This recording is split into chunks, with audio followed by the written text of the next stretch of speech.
Welcome to America's Test Kitchen at home. Today I'm making a wonderful Greek pastitsio. Jack's going to tell us all about feta cheese, and Lan has an amazing recipe for braised eggplant. We've got a lot in store today, so stick around.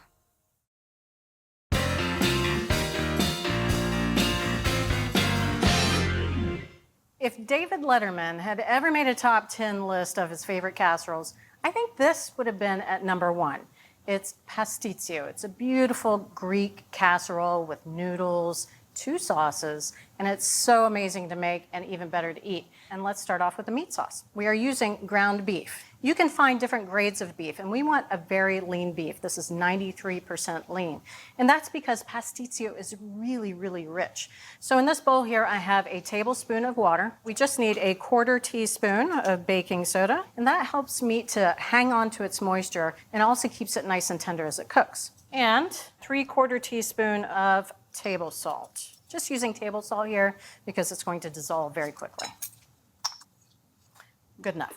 All right, so again, this is 93% lean beef. This is only 8 ounces. That's all we're going to need for this casserole. Just plop that right in there.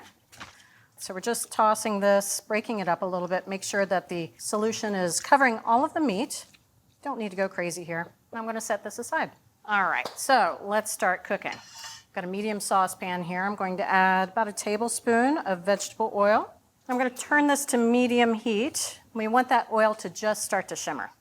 I need a 1/2 cup of finely chopped onion. I'll probably only use about half of this onion. So to finely mince, basically it's just like chopping, but you're making your cuts about 1/8 of an inch apart. And then I'm going to make my vertical cuts and then right across. And then any big pieces, I'm just going to rock my knife back and forth. All right, so that looks pretty good. This is going to go into the saucepan. We're going to cook this until the onions are just softened. We're not really looking for a lot of color. That's going to take about 3 minutes. And while those onions are cooking, I'm going to go get my garlic. I like to buy pre-peeled garlic in bulk, and then I freeze them. That way they can last a long, long time. I only need 3 right now, and I'm going to let these soften for just a few seconds while I work on the spices. And I'm going to pre-measure these because we're going to add them to the saucepan all at the same time. So let's start off with a teaspoon of dried oregano and paprika. A teaspoon of this. This is just regular paprika, not the smoked or the hot. Now we've got 1/8 of a teaspoon of red pepper flakes. And let me grab my pepper here. So I'll always grind a little bit ahead of time and just keep it right in this ramekin. I'm going to use 1/8 a teaspoon of pepper as well. All right, now here's where the Greek flavors really come in.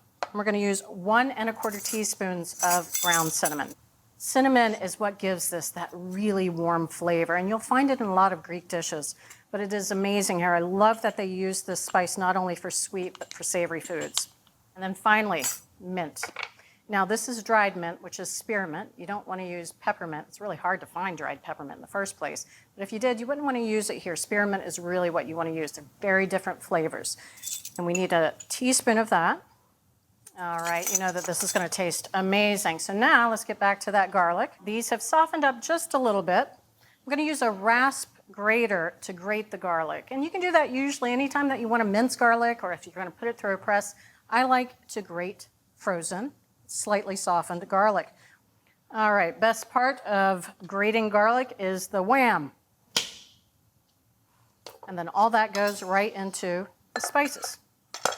Okay, so let's take a look at the onions. They soften just a little bit. Again, we're not looking for a lot of color. So now the garlic and the spices are all going to go in at the same time. Cook this for about a minute, maybe up to 2 minutes, until it gets really fragrant. Now, some tomato sauces will use quite a bit of red wine. This actually only uses a 1/4 cup, and you want to use a red wine that you would enjoy drinking. A Pinot Noir or something like that is perfect.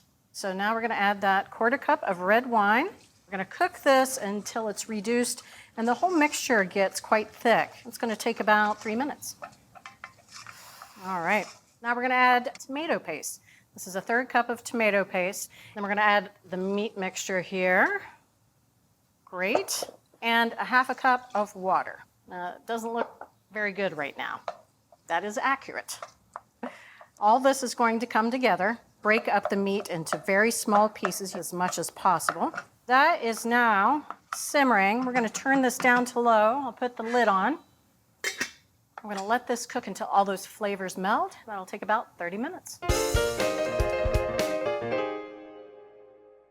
All right, let's check this. It's been a half an hour, and it has changed in appearance. A lot of that liquid has evaporated. We want this sauce to be quite tight so that when we layer it in the dish, it'll stay in one nice layer.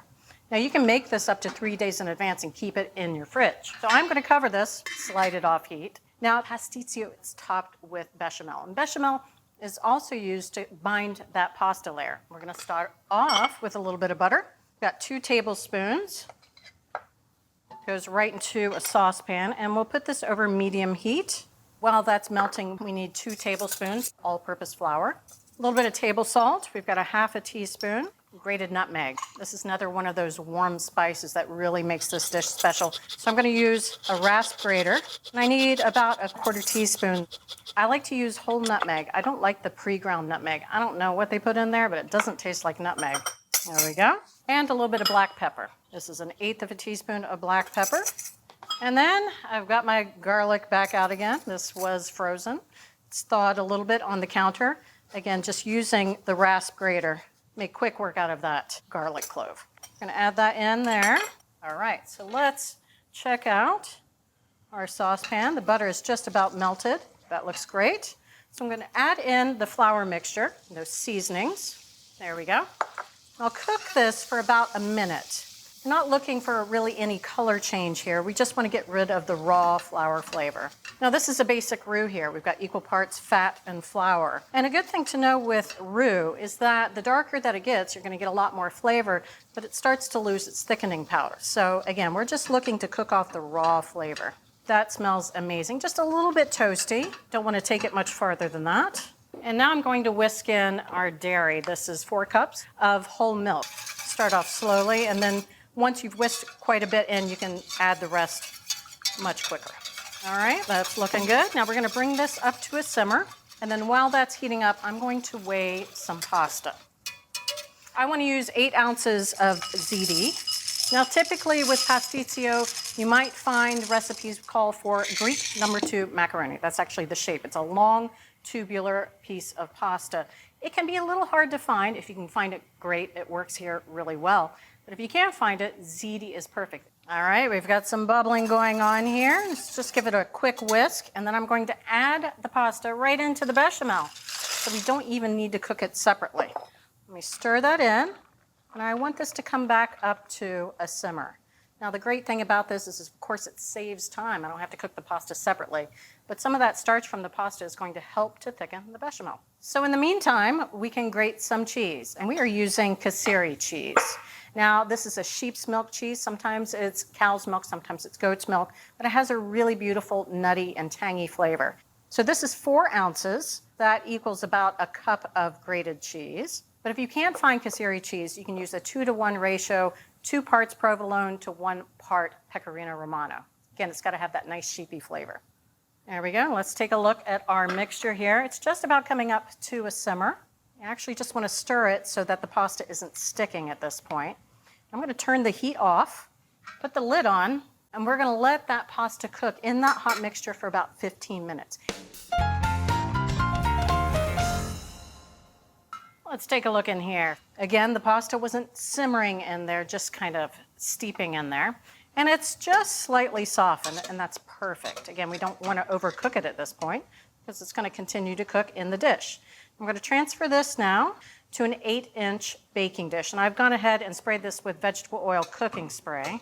I'm leaving that bechamel behind in the saucepan here, but there's still a little bit on the pasta that's going to help to make it nice and cohesive. All right, I think I got all the ziti at this point. So now I'm going to add a little bit of that casserole cheese. Again, this was a cup total, so I'm going to add a 1/3 cup. Just sprinkle it right over the pasta here. And then toss this just so that the cheese starts to melt a little bit. All right, and now, speaking of meat sauce, I'm just going to dollop it over the top. So you can see why we wanted this to have a nice, tight texture. It's a very cohesive sauce. I'll use the spatula just to spread that into an even layer. Looking good. Now before I add the bechamel, I'm going to add in a third more of the cheese, and I will whisk that in. This is going to help to tighten the bechamel as well as making it just really cheesy and delicious. And then I'm going to add one more ingredient, 1 egg, and I'll beat it a little bit here. That's going to help to tighten the bechamel even further. You gotta be quick about that though. You don't want any scrambled eggs in your bechamel. So we have our noodles, we have the layer of the meat sauce. Let's get that bechamel on there. Oh yeah, nice big layer. One more layer of cheese, because why not? So again, this is the remaining third cup of casserole cheese. Beautiful. Now you can see how far up in the pan this is, and that probably explains why I'm baking it on a rimmed baking sheet. This is going to go into a 375-degree oven. It's going to stay in there between 40, 50 minutes. I'm going to look for that top to get very brown. Oh, look at that. Ooh, ooh, ooh, ooh, ooh. All right, I'm going to put it right here. Gorgeous. Bubbling. So obviously, I'm not going to tuck into this right away. I'm going to let this sit for 20 minutes, let it cool down, and also I want all of those layers to become more cohesive. As promised, 20 minutes, and look how nice and cool it is. It's still hot inside, believe me, but it's cool enough to cut. That looks just about good enough to eat. Oh, you can see that layer of bechamel there, and then the meat sauce, and of course, we have all that ziti underneath. I'm gonna make sure I get a bite with everything on it. Oh my gosh.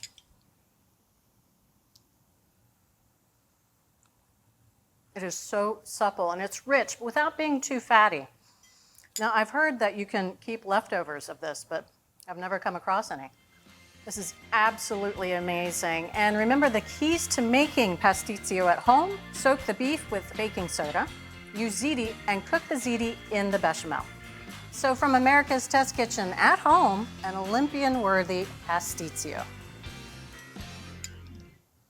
Love what you're watching? Take your cooking to the next level with our Essential membership. Get instant access to thousands of recipes, tips, techniques, product reviews, and step-by-step videos. Our Members app allows you to search by ingredient, set dietary preferences, and save your favorite recipes. For those looking to level up, our newest feature, ATK Classes, offers more in-depth instruction led by ATK experts so you can gain greater confidence in the kitchen. Start your free trial by visiting the App Store or going to americastestkitchen.com/YouTube today.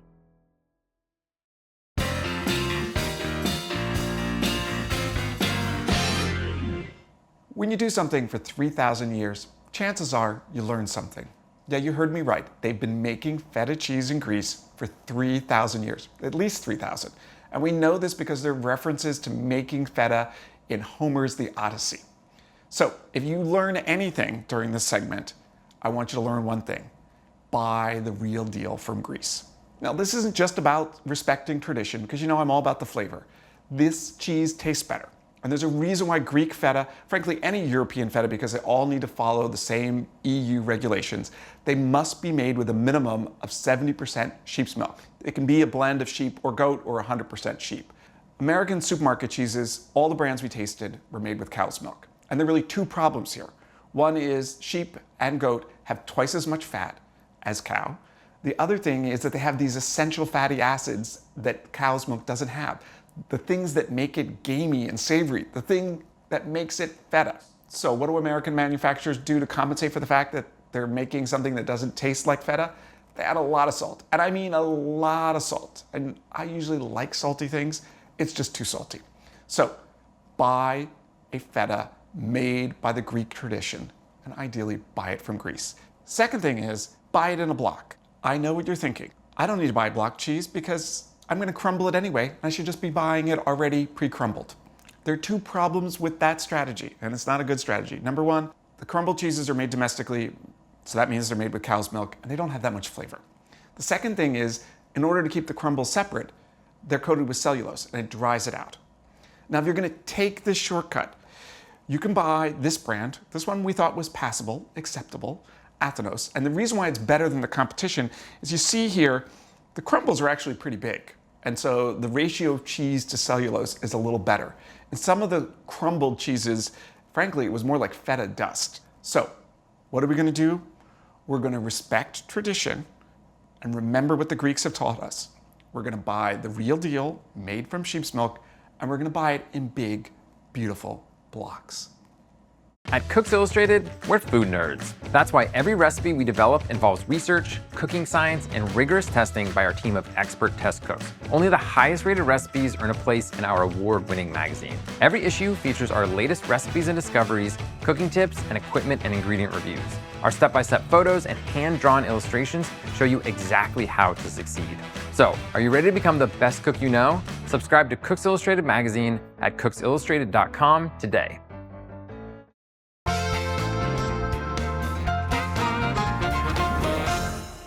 When people ask me what my favorite kitchen gadget is, I often tell them it's kitchen towels, and they get this look on their face like they don't quite understand, but what can I say? I like to keep things clean, and I like to have 3 different types of towels on hand all the time.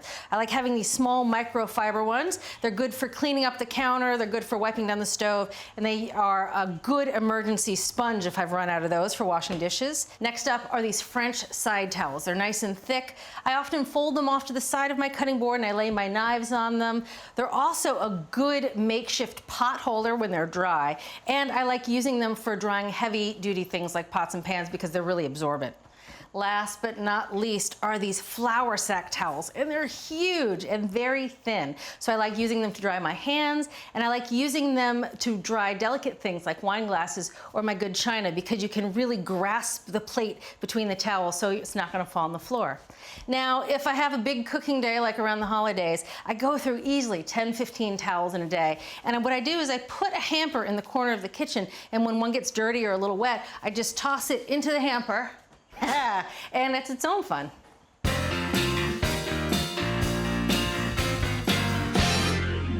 I grew up eating eggplant braised in soy and ginger, and I just love that silky texture. Today I'm going to share with you a little riff on that, and it's going to be that same awesome texture, but with Mediterranean flavors. So I've got 2 eggplant here. It's really important to find eggplant that are about 8 to 10 ounces a piece. These are globe eggplants, but you could use Japanese or Italian eggplant if you wanted, as long as they're smallish.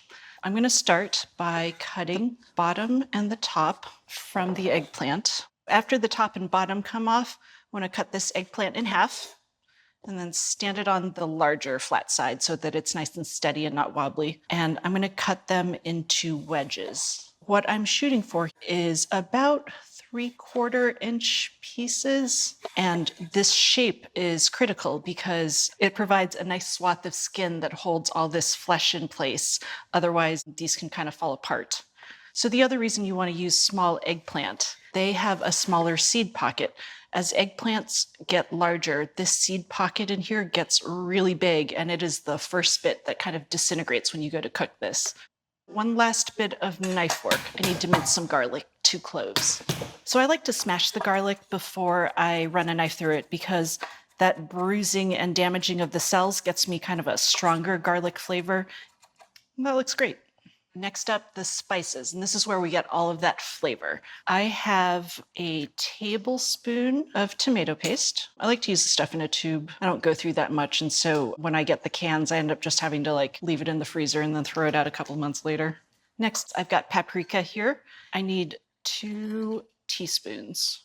I've got 1 teaspoon of table salt, 1 teaspoon of coriander, 1/2 teaspoon of sugar, 1/2 teaspoon of nutmeg, 1/2 teaspoon of ginger,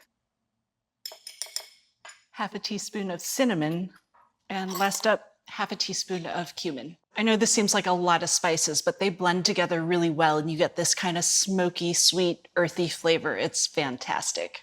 I've got 3 tablespoons of vegetable oil in this 12-inch nonstick skillet, and now that the oil is shimmering, I'm going to add my garlic. And I just want to toast this out really gently. I'm not looking for a ton of color. It's only going to take about 30 seconds. This seems pretty good. Next up, the tomato paste and spices. And here, I want to kind of smear that tomato paste into the pan, and that's to help break up any lumps of tomato paste. I really want to make sure that paste is well toasted and its flavor is getting infused into this oil. Next up, the eggplant. And it's okay that this pan is a little bit crowded. It's not a problem. I'm just going to add 2 3/4 cups of water and crank the heat to high. Once this comes up to a boil, we're going to cover it and let everything kind of steam and braise simultaneously. So this is looking great. There's a nice rolling boil going. I'm going to now turn this down. If I left it so that it was boiling this hard the entire time, the eggplant at the center would kind of fall apart. So this looks great. I'm not seeing giant areas of bubbling. I'm seeing just little pockets of bubbling, and that's all I want. I'm going to cover this, and this is going to braise for about 15 minutes. About halfway through, I'm going to come by, give it a shake. At that point, the eggplant will have collapsed enough that it'll sit in there in one single layer. So this has been cooking for 15 minutes, and we're going to keep cooking this eggplant while we turn this braising liquid into a glaze. It's going to take 12 to 14 minutes to reduce this liquid down to a couple tablespoons, and every so often I'm just going to come by and give this a shake, make sure things are moving and cooking evenly. While this is going, I need about 2 tablespoons of minced cilantro. I think its flavor complements the spices in this dish really nicely. The stems that are really small, like these guys over here, they're fine in this dish. They've got tons of flavor. I don't see the point in throwing them away. So I don't bother with stacking herbs. I just kind of gather it all together in a tight bundle without actually crushing anything. And then I run my knife through, first in one direction, and then turn the entire bundle and come across one more time. So yeah, that's it. This is more than 2 tablespoons. So it's been about 15 minutes and this has really come down. You can see how nice and thick that glaze is. Let me cut the heat and get this off the stove. This smells amazing. I just want to give this a quick taste and check the seasoning on here. It might need a little salt and pepper.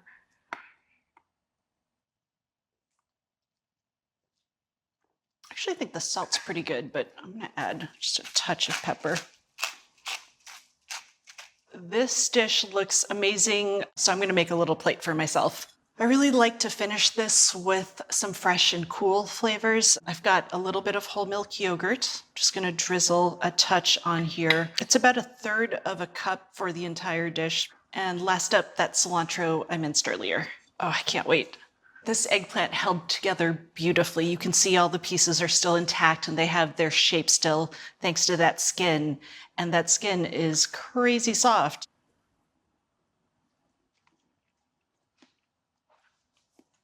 And it's just tender and velvety and creamy and delicious. I could have this for dinner with like some rice and that'd be enough. It's so great. And we've got a couple other flavor variations on the website. You should absolutely check them out. And whichever variation you try, just remember, be sure to buy small eggplant and cut them properly. Braise them gently and reduce that braising liquid into a glaze.